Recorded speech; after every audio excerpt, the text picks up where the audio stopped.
Hello, everyone, and welcome. This evening's class is being sponsored by the Arc of Quad Cities.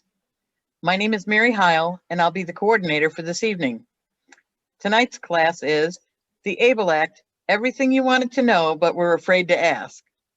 Our presenters this evening will be Mary Ann Ellert, President and Founder from Protected Tomorrows, and Joshua Robinson, Special Needs Advocate, PR Wealth Management Group. Before we begin, there's a few housekeeping items I'd like to review. We ask that everyone keep their cameras off and your microphones off for the duration of the presentation.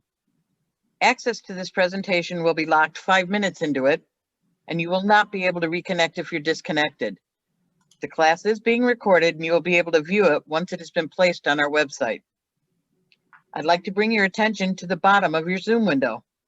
If you have questions during the class, click on the chat balloon and enter your question in the dialog box that will pop up in the lower right corner of the screen, and then press enter. We'll answer as many questions as possible at the end of the presentation. And now I'd like to introduce our speaker, Mary Ann Ellert. Thanks, Mary. Welcome, everyone, and good evening. And if you're listening to us during the day on a recording, good afternoon or good morning. So here we are at our third class for the Arc of Quad Cities, and we've been having some fun with it. And I'm hoping tonight that you're going to walk away with lots of good information about the ABLE Act. So I want to introduce Joshua Robinson, who has joined us this series. And Joshua is an advocate of Protected Tomorrows. He has his own wealth management firm in your area. And the reason we were looking for people who really had a passion for this around the country. We were fortunate enough to find Joshua, who wanted to learn from us, and he is becoming a star in your area. So we're really, we want to welcome him for joining our team in this Protected Tomorrows endeavor. Okay, so let's get started. What is this ABLE Act? So the purpose tonight is to give you a good sense of what it's all about and how it fits into the planning that you do, and all the planning that we talked about in the last two classes. This fits in, and it's got some great opportunities for you to help for the financial security of your child now and into the future. So where'd this come from? Many years ago. It's been in the process for quite a few years, trying to get another way that individuals with disabilities can save for themselves and families can save for them that would be useful, tax-free, and a great tool. And it came along, and it was a little confusing at first, but as the federal government passed the legislation, and then what happened is each state had to come along and also pass their own legislation by state. So each state may have an ABLE account available to you. If they don't have an account available to you, you can always look around at other states. So we're going to be covering a lot of planning around the Illinois ABLE, but other states have them as well. But if you want to use the Illinois ABLE, you're able to, because it's available to anyone, even outside of Illinois.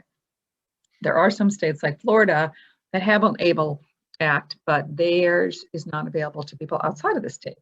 Then there are some states like Wisconsin that don't have one at all. So just to kind of give you some context. Okay, so why was this created? First, because we wanted to make sure that people who have a disability should not be able to save. Before, they had only $2,000 they can have. And now we've expanded that, and even given the person with a disability, if they don't have a guardian, to be able to control that account. So how great is this? And so we're going to get into the details of how do you use it. And I know we've been doing many of these throughout the year, and there's always a lot of questions. So we'll make sure to save some time. And if you have questions, as Mary said, you can type it into the chat area, and Mary will ask those questions of us at the end. So I'm going to turn it over at this point to Joshua. We're going to be interactive here, so he's going to go through a lot of the details. I will have to say I've been doing this for a long time, so I might jump in sometimes because I can't stand it, but because I like to teach. But Joshua's really good at this, so I'm going to turn it over to him for now, and I'm going to cover a few things. But Joshua, it's all yours. Sounds great. Thanks, Mary Ann. So yes, it's tax-free savings. It's a bucket of money that allows SSI to remain intact as long as you play by the rules. It can be used only for approved expenses, which we're going to get into that a little bit later on, what those expenses look like and what those are. A key to consider is the onset of disability must have occurred prior to age 26. It'd be great if that was expanded, but currently the onset of the disability must have occurred prior to that age to open an ABLE account. Only one ABLE account per qualified person. So if you open an ABLE account, for example, here in Illinois, an aunt or uncle or grandparent in another state with ABLE accounts cannot open a second ABLE account, only one per qualified person. And beyond the age requirements, we'll get into what a qualified person looks like as well later on this evening. The total annual contributions are limited to the federal gift amount. We'll get into the details of that. It's currently $15,000, but there are ways to add additional money if the person with a disability has earned income. And the maximum amount is capped by the state 529 amount, because this is part, I believe, the 529 college savings IRS section. And so we'll discuss that a little bit more as well. And actually, these are actually called 529As. Okay. But we call them ABLEs, but they have got that designation. Gotcha. Okay. Okay. So the good news is, yes, it's tax-free savings. You got to play by the rules. If it's used for approved expenses, otherwise the income is taxable. Plus, there's a 10% penalty. Very similar to the 529 college savings, the 10% penalty, and then the taxability is intact if you don't play by the rules. So we'll get into that as well. So not checking or a savings account, it's an investment account. There are investment options to over time grow the money. Illinois has very low cost investment options in the portfolio, but it can be used again for approved expenses. So sometimes people think of these as just an investment account or just a checking or just a savings. So the good thing about Illinois is almost all of them now have some checking component, some of them have some savings component, and all of them have an investment component. But Illinois also has a debit card, which is really nice as well. Very good. So the distributions should be used only for approved expenses: education, housing, transportation, for the benefit of the person with a disability, employment training and support, assistive technology, and then personal support services and healthcare expenses, financial management, administrative expenses. So there are many things that this money can be used for the benefit of the person with a disability. But if they're not used, like I said before, there's a penalty, and then there's also some income taxation that comes into play if it's not used for these approved expenses. So again, the onset of disability must have occurred prior to age 26. There are other criteria that to be met: be entitled to SSI because of the disability, or be entitled to SSDI, Social Security disability, due to the disability, have a condition on the compassionate allowance list that there's a lot on that list, or be able to self-certify. And Marianne, we discussed the self-certification. What does that look like? Is it it needs to be a physician possibly, or you're self-certifying and you're going to have to prove that the person qualifies for an ABLE account in the event of an audit from the IRS. So again, one account per person. You can open up, like my example prior, you can open up an ABLE account in Illinois, but no one else can on your behalf. There's only one account per person. The total annual contribution limit is limited to the current federal gift amount, which is $15,000. That is capped at that amount. So that's the most you can put in. And then the maximum amount is capped by the state. So if the state supersedes that amount, then the state 529 amount will come into play. And that $15,000 amount can actually be a combination of many different people putting money into the ABLE account on behalf of the person with a disability. So you could have aunts or uncles or friends, the combination of $15,000, there'd be 3 people putting in $5,000 each. It's not just one person, but it is capped at $15,000. So the total, The total. grandma can't put in 15 and grandpa can't put in 15. Right. Well, total 15. Yeah, it's a cap. The account owner is the eligible person with a disability potentially who is not under guardianship. This provides them some freedom and flexibility and learning on how to manage an account beyond the $2,000 that they would normally have potentially that would ruin their SSI or disrupt it. The authorized individual could also be a parent or guardian of the minor. If the person with a disability is not able to manage the account, the parent or guardian or power of attorney of an eligible adult with the proof of that power of attorney or guardianship can also manage that account. So there's many different ways that the account can be titled or managed on behalf of the person with a disability. If they cannot, there's different ways to register the account. Right. So if you are the person with a disability, you can go online and open your own account if you have capacity. If you have a guardian, the guardian will have to do that for you. The guardian becomes the authorized individual. If you are a guardian opening an account on behalf of someone, you will have to send a copy of those guardianship papers in. If you're doing it as a power of attorney, you will have to provide proof of something, what authorization you have. And then what happens is that authorized individual becomes the one, they open the account and they become the one with the authority to manage it.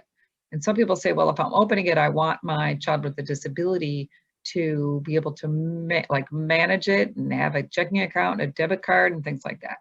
So if that's the case, we have found, talking to JJ Hanley, who runs the Illinois ABLE, if you have a parent who's a guardian and they're opening the account for their child, there is a form that can be filled out and signed so that they can give authorization to the individual to have a debit card. So there's some limitations, and when you have questions, I encourage you to reach out to find out if something can be done. Even if you sign up and it says you can't, always ask the questions, because this is a really new process and sometimes things are changing faster than you'll find things on websites. Yeah, that's a great point.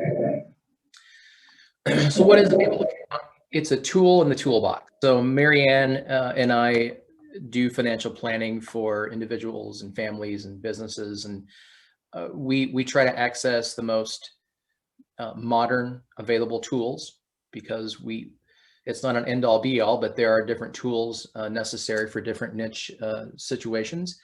The ABLE account is a very valuable tool for planning for a person with a disability. It's very flexible and accessible. It's a learning tool. It's something that they can manage and access and have ownership of, potentially, the person with a disability. And it makes sense in certain situations. Like I said, it's not an end-all be-all, because there are limitations, and we'll talk about that here in a second. There are other ways, though, that it can get you in trouble, that can affect benefits. And the ABLE accounts are great, like I said, a great tool, but there are, again, rules to play by to make sure that they are the most beneficial account for the person with a disability. Like I said, it's not for everyone. It's not an end-all be-all. It's not the same as a 529. There are the 529 are college. The 529 plans initially were for college savings and or trade schools and things of that nature. But like Marianne said, it's a 529A. It is into the same tax area as the IRS. It does not replace, and this is something to be very mindful of, it does not replace a special needs trust. It is not in lieu of that. It's again a tool to utilize, and we'll get into that later, the ABLE account and the special needs trust and how those can work and coincide and coexist in the planning. And it does not allow for maximum funding. Like we said before, $15,000 is the max amount that can go into that from other people putting money into the trust, including the person with a disability. Special needs trusts and other instruments can have much more money put into them for the care of the person with a disability. So they're not an end-all be-all. They're not for everyone, but they're a very powerful tool. So remember in the previous classes, we talked about how to calculate how much your child's going to need if something were to happen to you. And when we did that, we said, okay, we have to think about what's the amount that my child needs every year and what's going to come in from the benefits. So if you said, okay, 12,000 is coming in from benefits, but my child needs 32,000, I'm short 20,000 a year. And 20,000 a year times maybe 30 or 40 years past our lifetime is a lot, okay? So people have said to me sometimes, well, I'm not going to spend money on an attorney to do the special needs trust. Every year, I'll just put the $15,000 in this account. And if you're hoping the market's going to do that, great. That would be great. I would love that. But if we put 15,000 in and we do it for 20 years, it'll grow. If we do it for 30 years, it'll grow. And if we do it for 40 years until maybe we pass away, it'll grow. But the problem is we don't know if we have 40 years or 2 years. We don't know how long our life expectancy is. We don't know how, we don't know. So we have to plan through, maybe that special needs trust needs to be funded with life insurance. Maybe it's going to be funded with the money that we don't use in our retirement, but it's going to be funded with a much bigger number than you could ever probably save by putting 15,000 a year away. So, and when these ABLE accounts first came out, there were many people who thought it might replace the trust, but it doesn't. They work together really nicely though, and you'll see that. That's me. So there were old tools and old rules, right? So what did we have available to us before? One of the things is benefits. It's a great tool. We're always looking at how do we fund the future? And we've had classes on these benefits, and we will probably have more going forward as we continue to do programs for the ARC.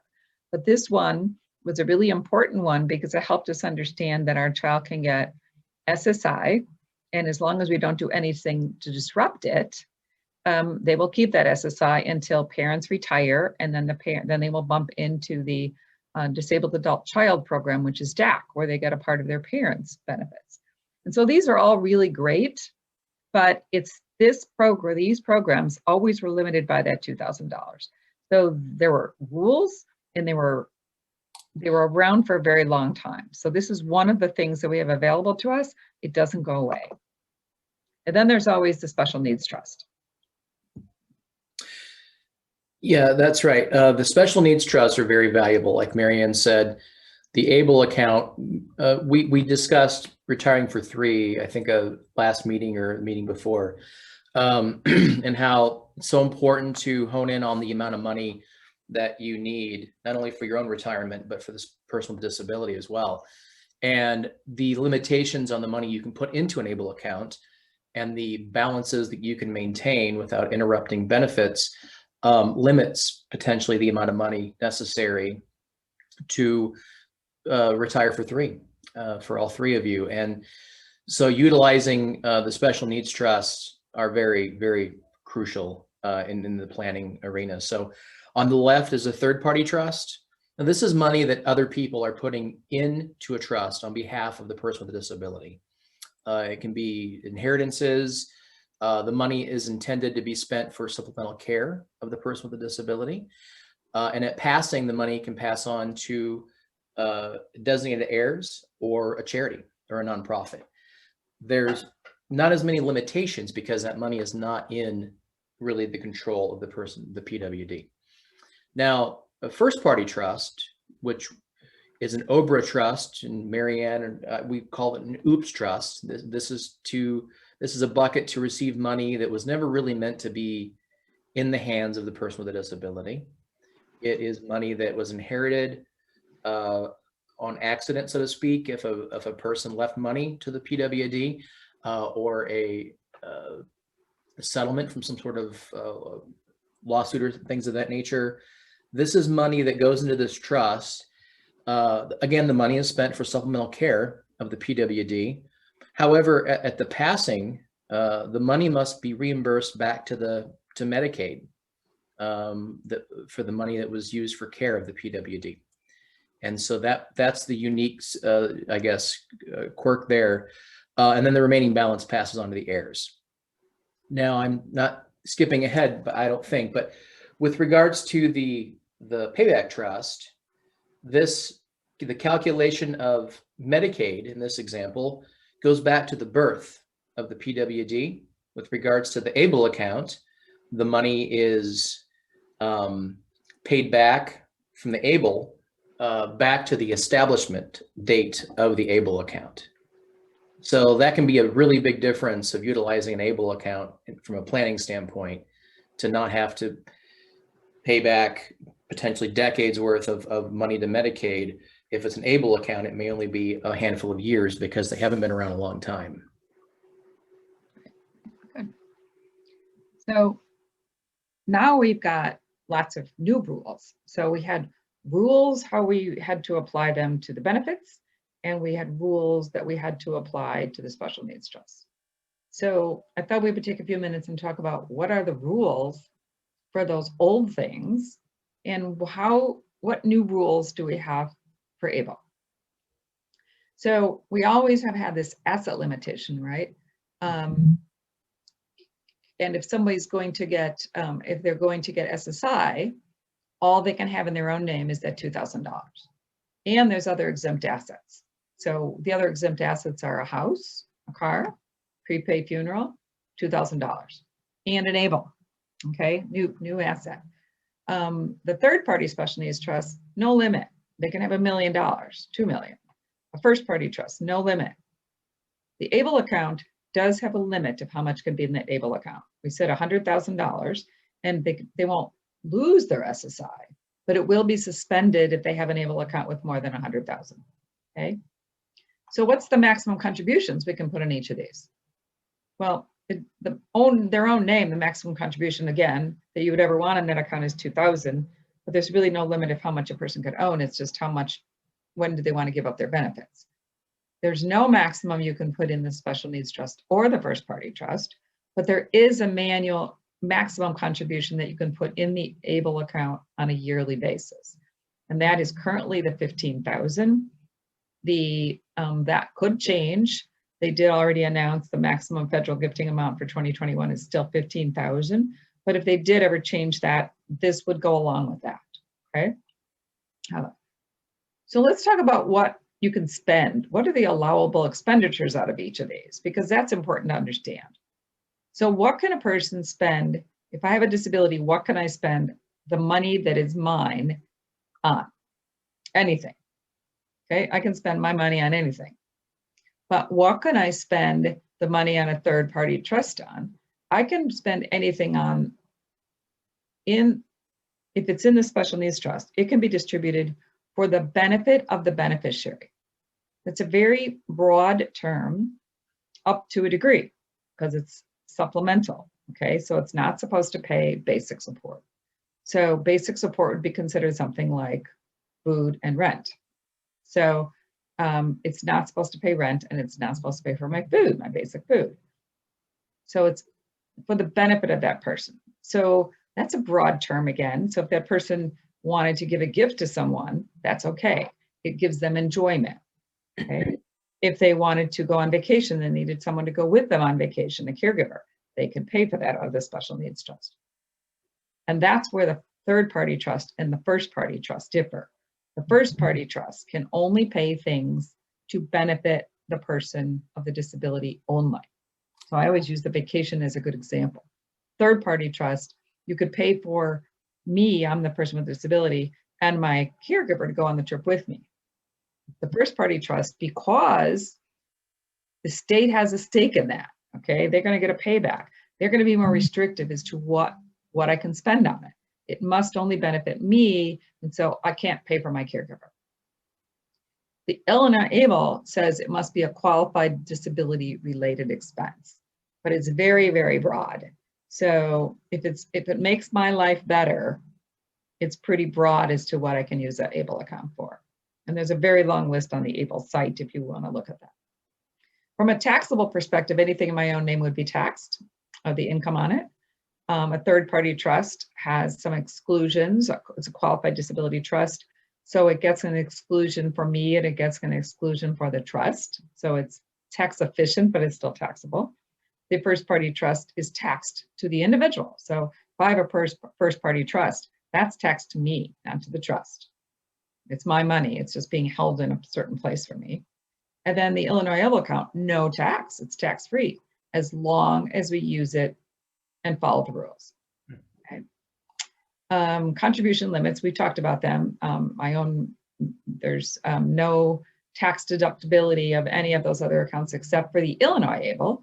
And so if we're talking about other states have to look up their state and see if your state has a deductible amount. But if you put money in an Illinois ABLE, it is tax deductible up to the allow that the state allows.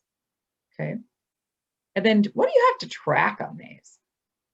If it's your own money, you don't have to track it if you don't want to. It's wise to do that, where's your money going, but there's no reporting. On the third-party special needs trust, there's no one looking over our shoulder. There's no trustee police, but you're supposed to use it properly. That first-party trust, a lot of people have first-party trust. They have to go to court once a year, and they have to show how they use that money. We have many, many clients who have first-party trusts, and once a year, the attorney goes in with the trustee and reports to the judge how that money was spent. And the judge has to say if they think that money was spent properly or not. The Illinois ABLE, there is no one checking it, but there could be someone checking out because it is a tax-free vehicle. So we're going to talk later on about some tools you might consider to track it when you do distribute money, and the importance of saving receipts and the importance of doing that because it's a tax-free vehicle. So when you're applying for that at tax time and you're taking money that you don't have to pay tax on, the IRS at some point can say, well, you need to prove to me that you spent it right. Okay, so that's important. So what are the tools? Joshua, were you going to do this one or me? Do this if you'd like. Pardon me? Yeah, you can do this if you'd like, yeah. Okay. So what are the tools? Again, third party, first party, and ABLE. So whose money, but this would be really helpful to whose money goes where. So the third party special needs trust. Whose money goes into it? Mom and dad's money, grandma's money, uncle's money. There's one person's money who can't go in it. If you look at the box below that, it says a person with the disabilities money, we call them PWDs, there's no checkbox there. They cannot put money in the third party special needs trust, okay? They can't get their SSI and put it in there. It doesn't belong in the third party trust. Now, if we go to the first party's trust, whose money goes in there? We don't see a parent's check. We see a person with a disabilities check. So the first party trust is for the person with the disabilities money, okay? If we don't have to use a first party trust, we don't want to, okay? We use it when we have large sums of money that have caused a problem. If we have small amounts of money that would cause a problem, I would use the ABLE, right? So whose money can go in the ABLE? Everybody's money can go in the ABLE. We just have a limitation on how much. So if grandma wants a gift to give, grandma can put it in there. If I want to take some of my money because my money is getting too high in my account, I could put it in there. Anybody can put money in the ABLE account as long as we follow the rules, okay? Again, there's no limit to funding of the trusts, except on the ABLE, we have a contribution limit of $15,000 a year. And Illinois, the maximum you could put in one is $450,000. It would take a very long time to get to $450,000 and $15,000 a year, but it's there for us. Okay. Who controls these accounts? The reason the special needs trust work and the reason we can have so much money in them for the future of our child is because a person with a disability cannot control a trust, okay? They can control the ABLE unless they have a guardian, and then the guardian or the authorized individual assigned to that account will control it, okay? So the third-party trust, your child's getting older and they need money, the trustees of the special needs trust will pay the bills. They will never hand money over to the person with the disability. So when my son is older and I'm no longer on this planet, the trustee of my special needs trust could pay things for him, okay? If he needed a new set of drums, he could buy him a new set of drums. If he needed things for his enjoyment, it could be used for that. If he was going on a trip with his brothers, the money from this trust could pay for his trip, okay? But the money for the trip can't go to my son. The money for the trip has to go to the airline, or it has to go to the hotel directly. It cannot pass my son's hands. And that's how special needs trusts work. However, the ABLE account, if my son wanted to go on a trip and he had money in his ABLE account, he could use his debit card to pay for an airline ticket, okay?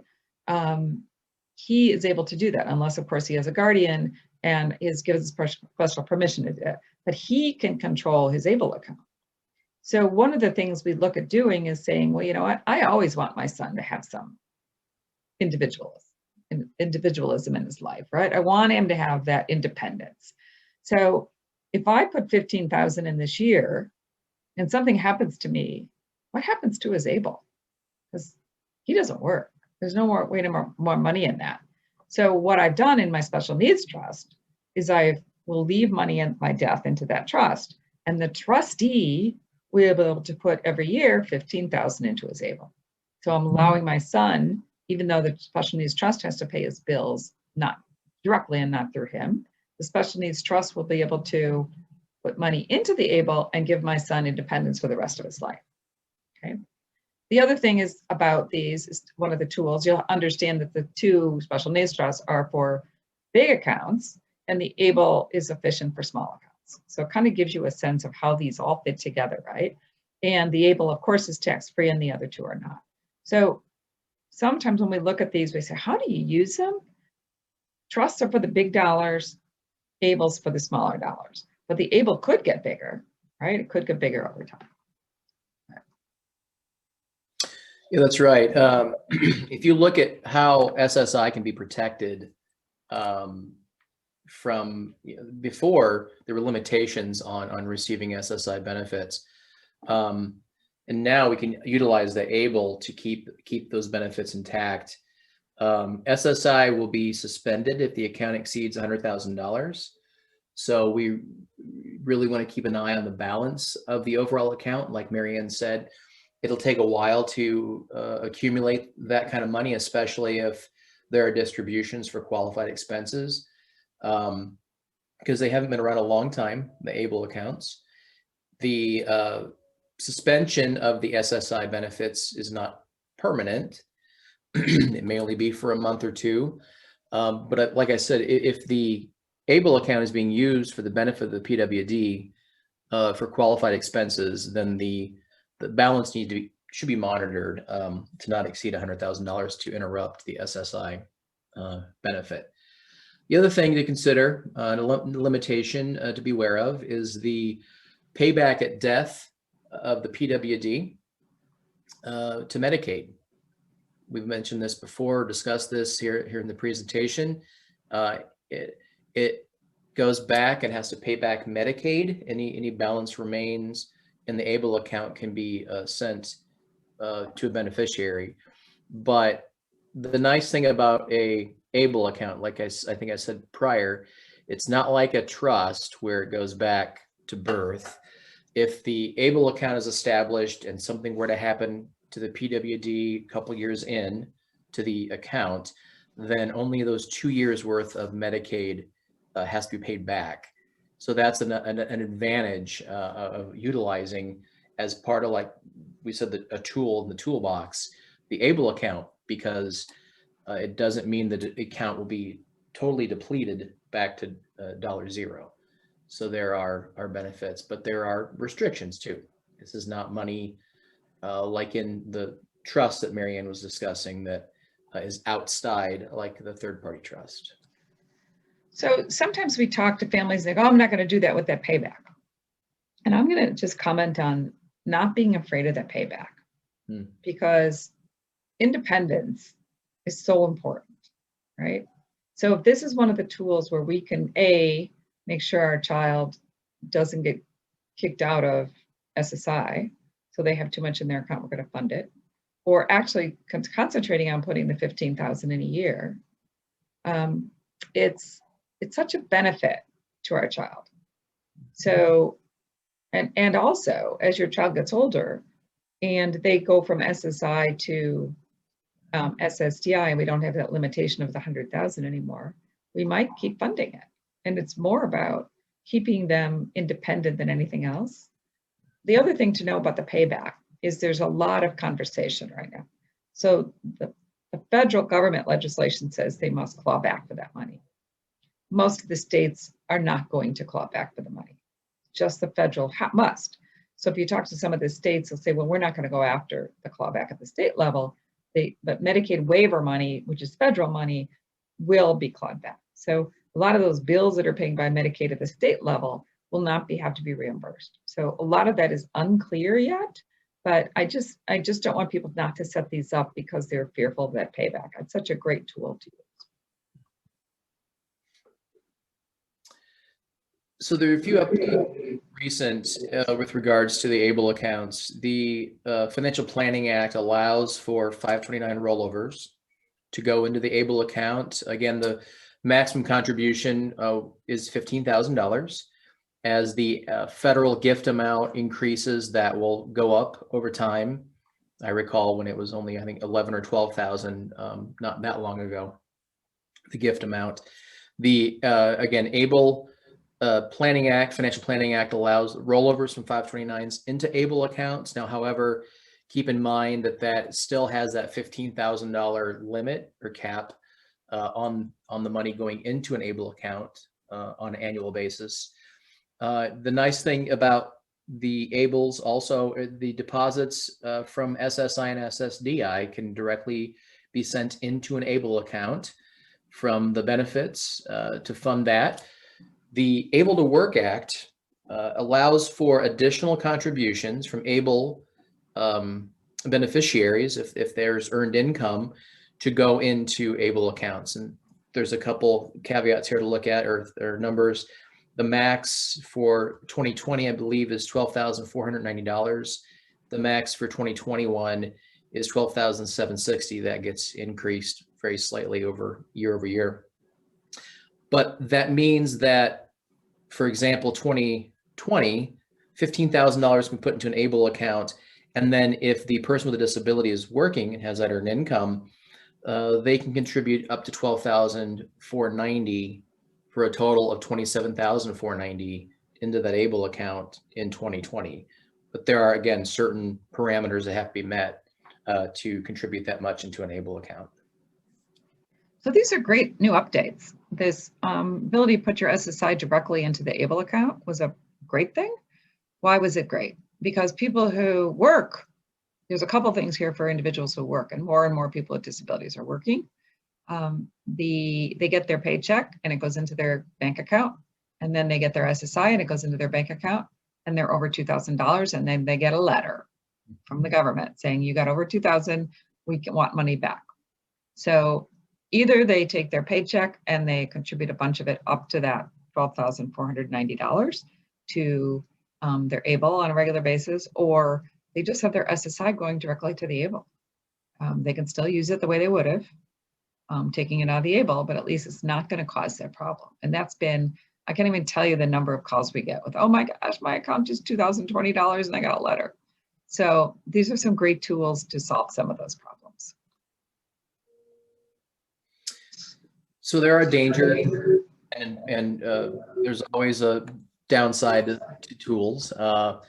First of all, not understanding the rules. That's where using a professional that uses ABLE accounts and utilizes them from a planning standpoint is crucial and key.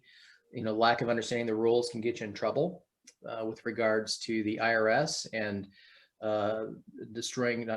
interrupting benefits.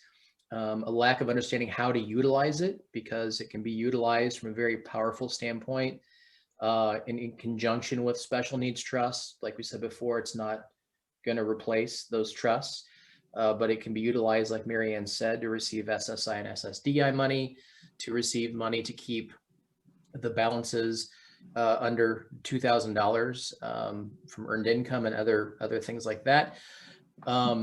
The other danger is overfunding beyond the allowance, the $15,000 plus the earned income amount of the 12,000.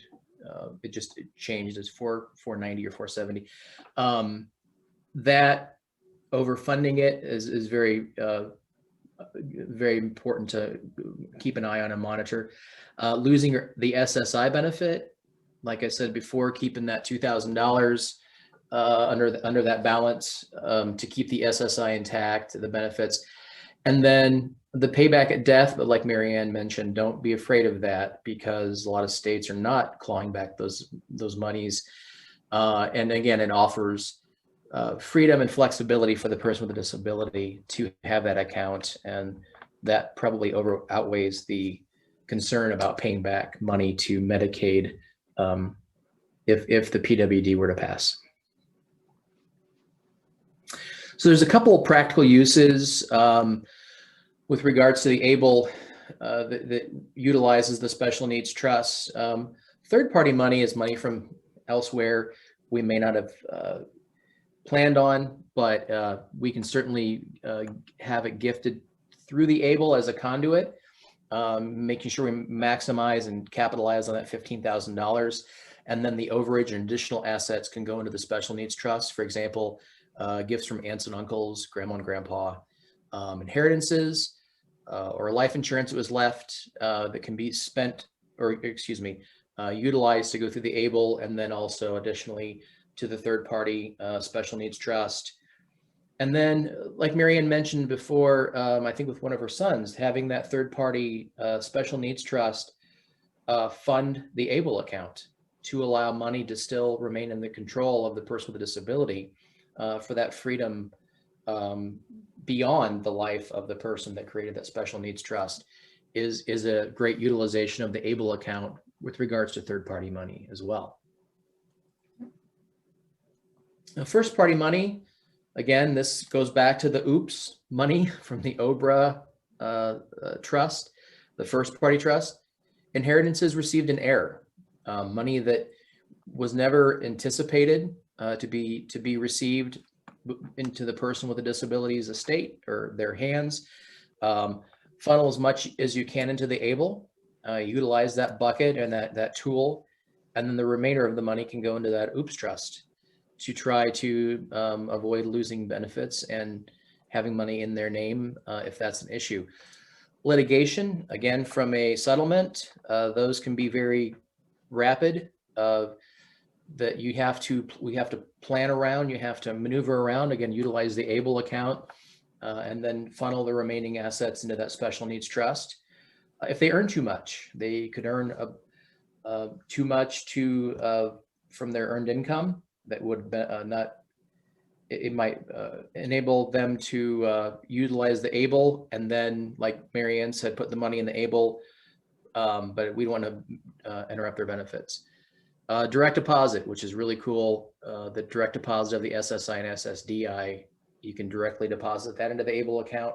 And all these tools or all these methods are important to maintain the benefits for the person with a disability. And before the ABLE, really didn't have a whole lot of tools in the toolbox to utilize in these circumstances. It was the first party trust, and that's about it. Yeah, I'm going to give an example, because examples sometimes help understand how they work together. So I'm working on a case right now where a young lady who has a disability inherited some money from her dad who died. And the money's coming from life insurance and is coming from sale of property. So the life insurance was payable to her and her siblings.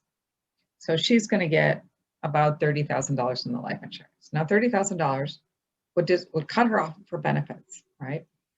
And that's coming quickly. It's coming, we're going to get it pretty close to the end of the year. And then we've also got, and in the meantime, this young lady had really very little. And then the sale of the property is probably going to come later. So we have some time. The special needs trust, the first party trust, requires finding an attorney, getting the attorney to draft documents and find all the right parties. Who's going to be the trustee? Do we need a corporate trustee? Sometimes the courts want that. We had to jump through a lot of hoops to get that going. And now in the middle of pandemic, go to court, and court dates are far and few between, and this money is going to come in. So we looked at the immediate money and said, okay, $30,000. We kind of knew that family had been already covering things for her. So we looked and said, let her take the insurance. We'll put the 15 right away into the ABLE. If we get close to the end of the year, we'll put 15 in on December 31st and 15 in on January 1st if we have to.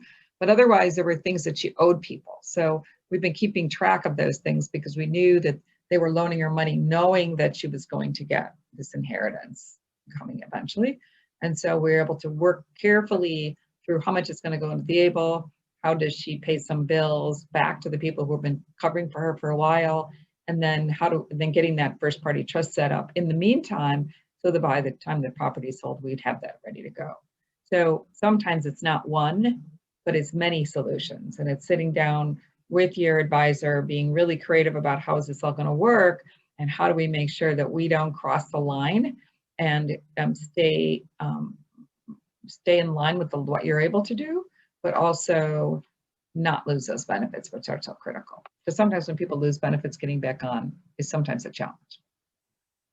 So let me cover one more thing that we've had a lot of questions about, because we're in the middle of this, and I pray that this slide won't have to be up here for another year. That's my hope of this for this slide.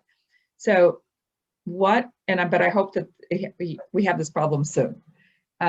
So the stimulus checks, a lot of people, when they got their checks, had questions about, oh my gosh, I have no control over when this check is going to come. And when it comes, it is going to be horrible because this $1,200 check is just going to make a muck of things, right? So what do we do with these stimulus checks? So let me give you the rules so that it's really clear. One, we call them stimulus checks, but when you get the check, it might be called the economic impact payment, right? So how is it going to arrive? It's going to come just like your SSI check comes. So if your SSI check is going into your bank account, the $1,200 will go into the bank account. If your SSI check is coming as a check, the stimulus check will probably come into a check. That's how it's supposed to work. The word should is important there because we never know, right? But it's supposed to come into where your SSI comes in.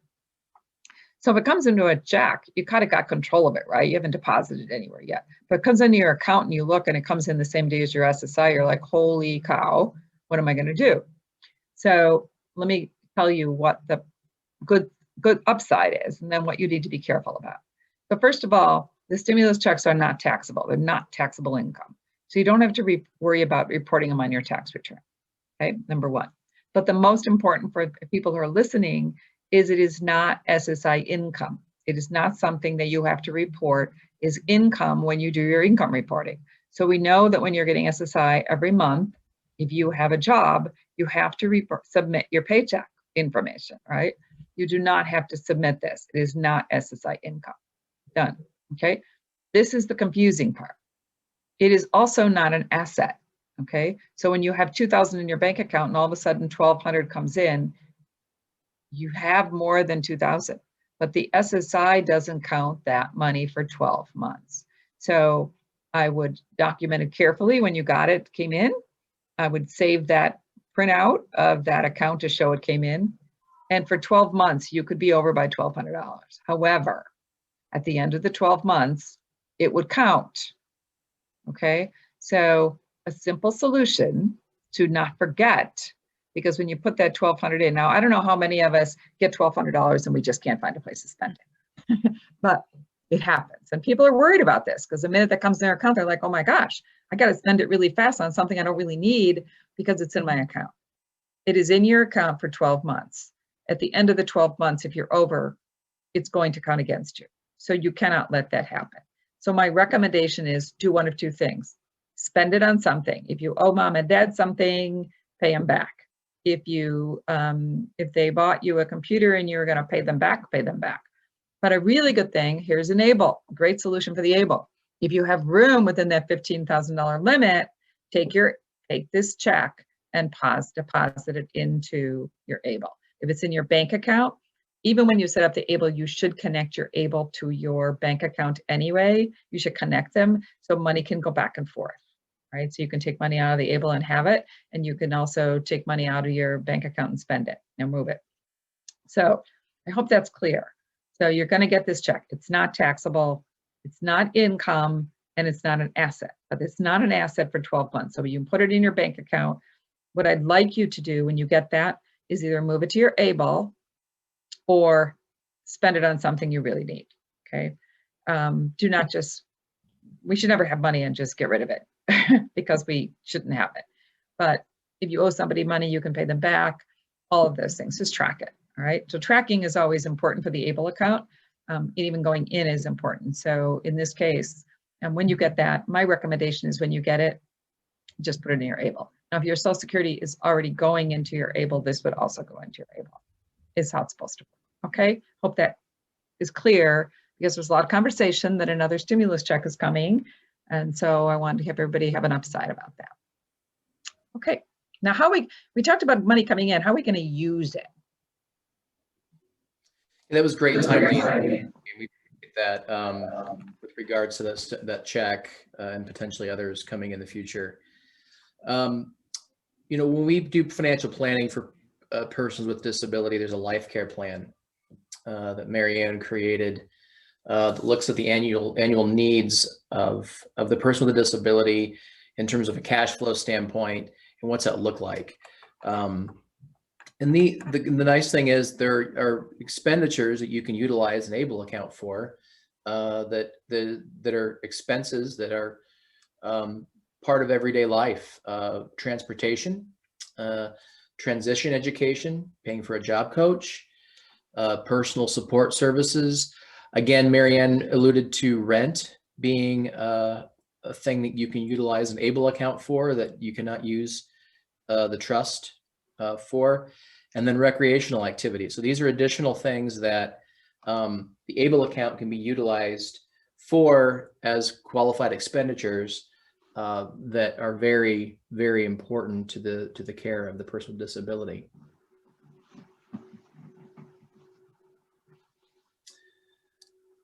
Again, not only current funding, but looking down the road. Marianne mentions Life Without You and the retiring for 3 and all the planning that goes on for many decades, potentially beyond your life expectancy for the person with a disability.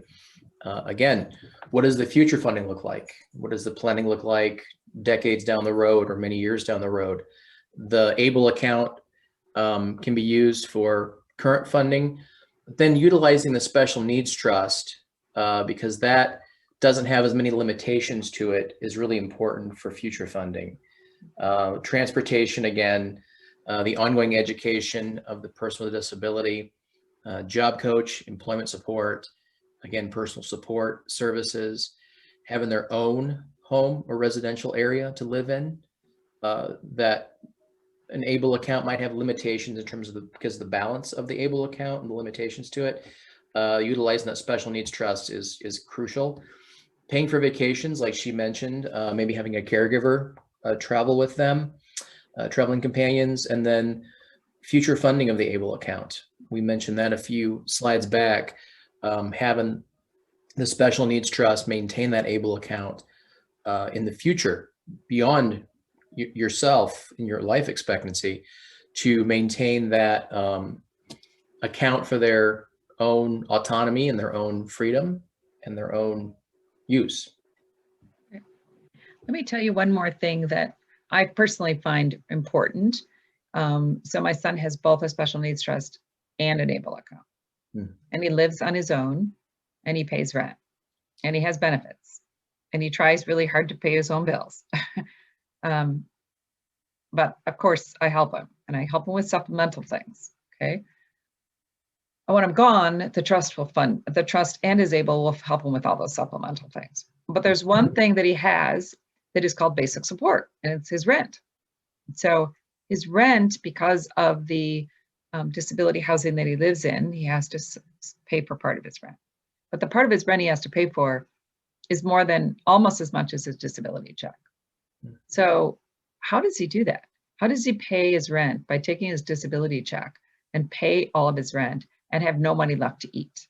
And I'm not allowed to subsidize his food, right?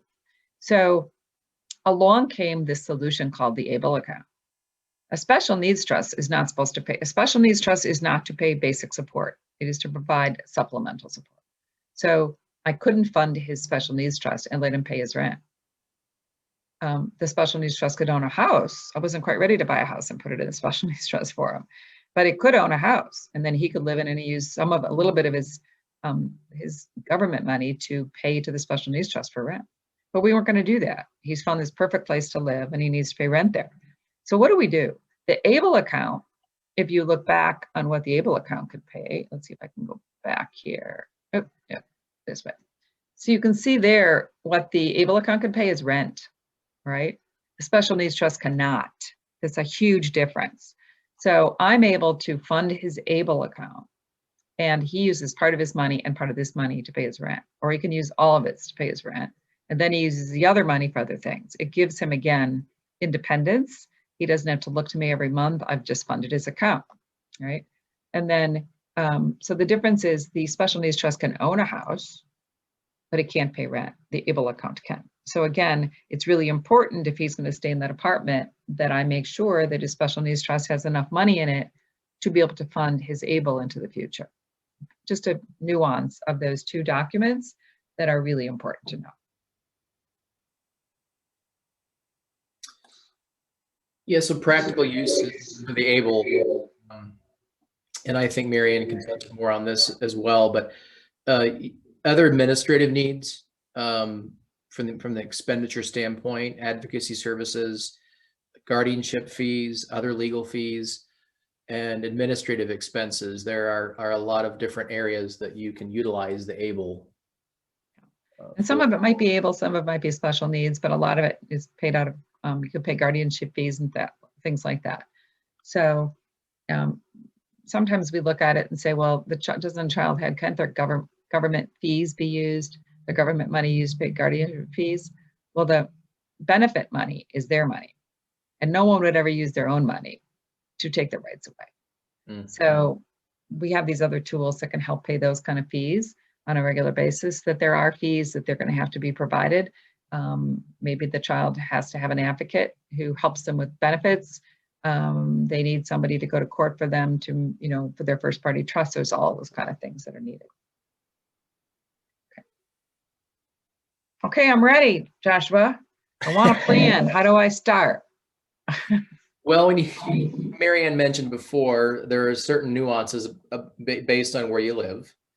Illinois has a great ABLE account in terms of the expense of the investments and the flexibility of it and the tax benefits if you're an Illinois resident, for sure. If they're eligible, if the person with a disability is eligible, again, prior disability to age 26, I would utilize it. There's a lot of people that need to utilize an ABLE account. Now, not necessarily, you may not be able to put $15,000 a year in or have the earned income with the PWD to put the additional $12,000 in, but utilizing it, it definitely has its benefits because of the tax benefit, for sure. And it can help save SSI if you play by the rules.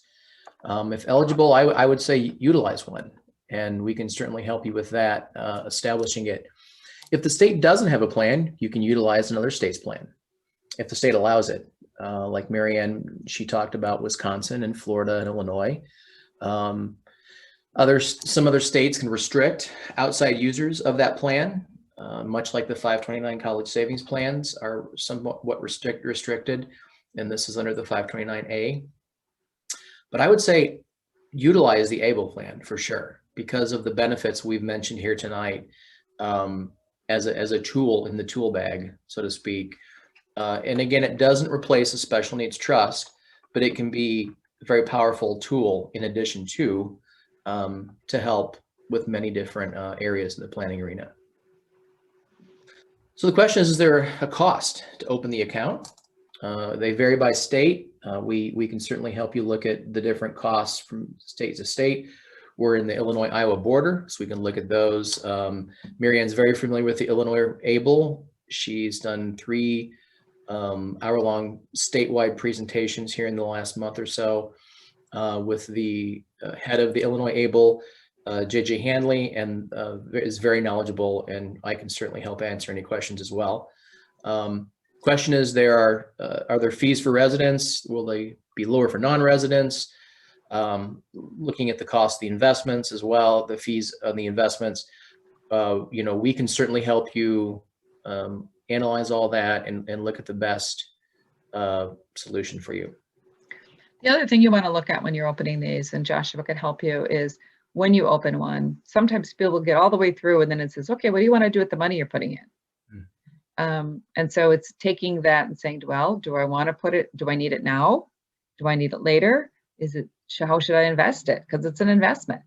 So that's where I see a lot of people getting stuck. So if you get stuck, you can call Joshua and help you figure out, is it there's portfolios inside of these. Should I have 80% stock or 20% stock? Most of us, the average person doesn't know that. So Joshua will certainly help you with that as well. Okay, open an account. Now what? What do I have to do? So you track your expenses. Does the IRS going to come to your house and show up with look at everything with a fine-tooth comb? Probably not. But they have the right, when you file taxes, to say, did you spend it on legitimate things when you took it out? Just the same way they do with 529 accounts. And then again, things change, the world changes. So what you thought was the right investment can change over time, right, Joshua? There's different times where we need different investment choices. Okay. It's a lot like a 401k. A lot of folks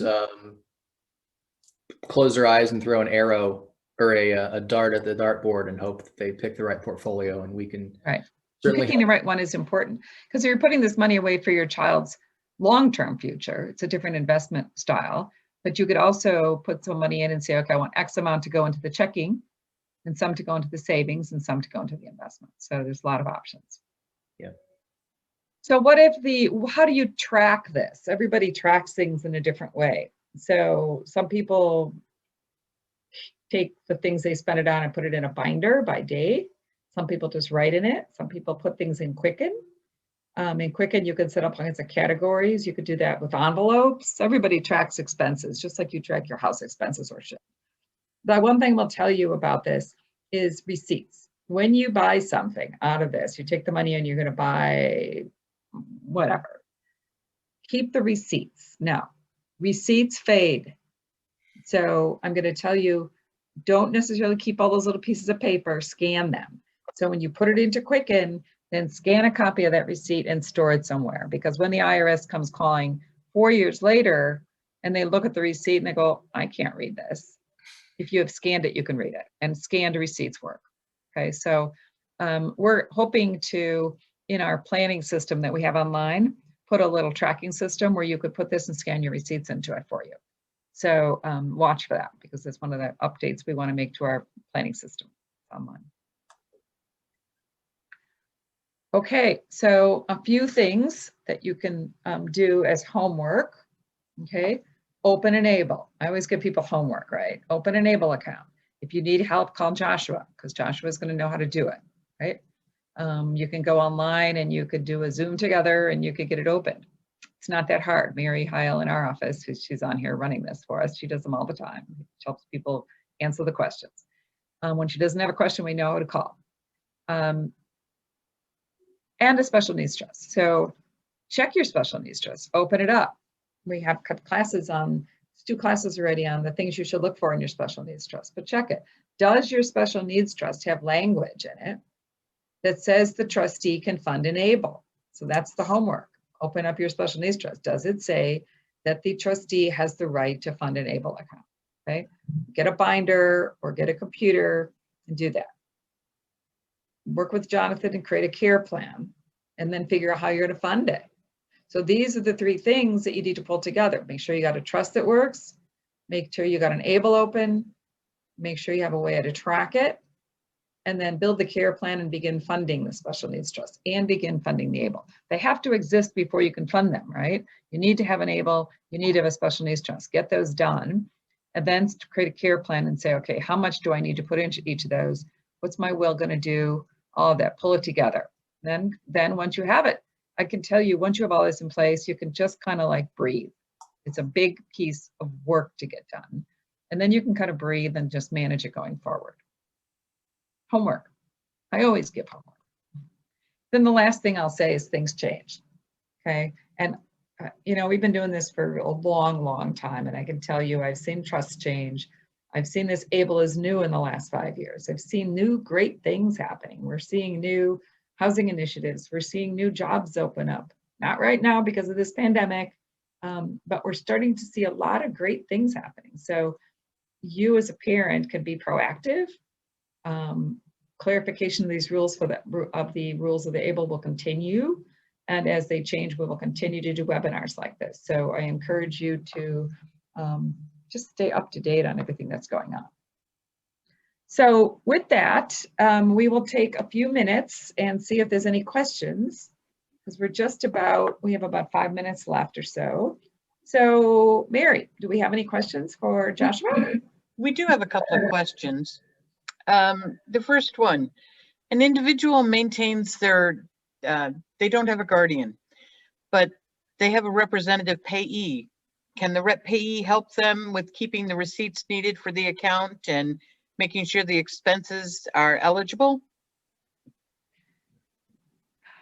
The rep payee's job is to manage their money for their SSI, okay?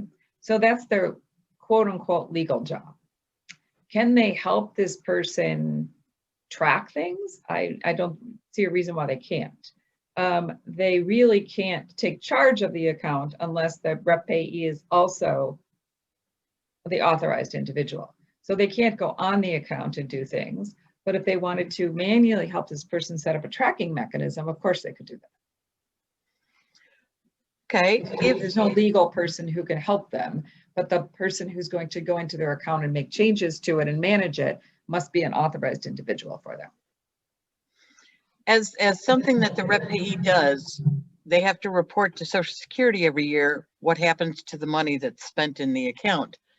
How does the rep payee account for that on the report submitted to Social Security?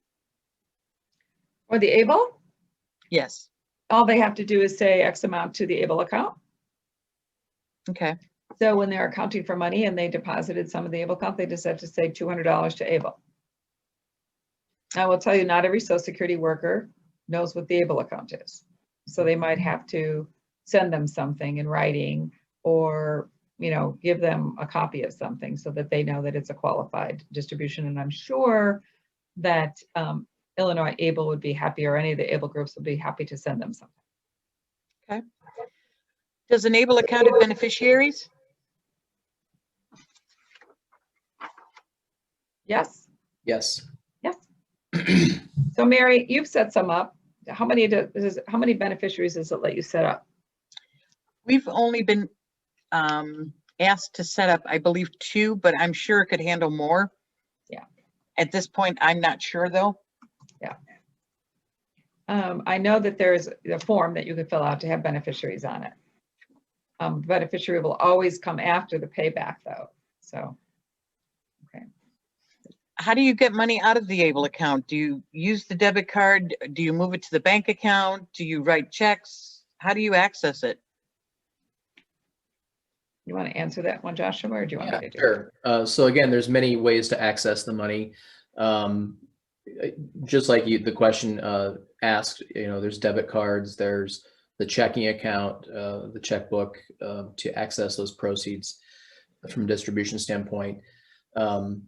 Yeah, it's quite liquid, it's quite accessible, and that's the nice thing from a flexibility standpoint of the ABLE account. Yeah. Okay, so it's very accessible. Mm-hmm. Great. Well, unfortunately, our time is running out, so any of the other questions that we have will be answered individually. We'd like to thank Marianne and Joshua for being with us and sharing their knowledge. This class has been recorded for future reference and will be posted on our website. We'll be sending a link to you via email once the video is uploaded. Thank you again for taking time out of your busy schedules to be with us this evening. As always, if you have any questions or if you would like more information, please feel free to contact us at any time. We hope that you and your family stay safe during the upcoming holiday season and look forward to seeing you again. Have a good evening. Thank you, everyone. Thanks, Josh, for joining us. Thank you, And Mary. everybody have a wonderful Thanksgiving. Thank you.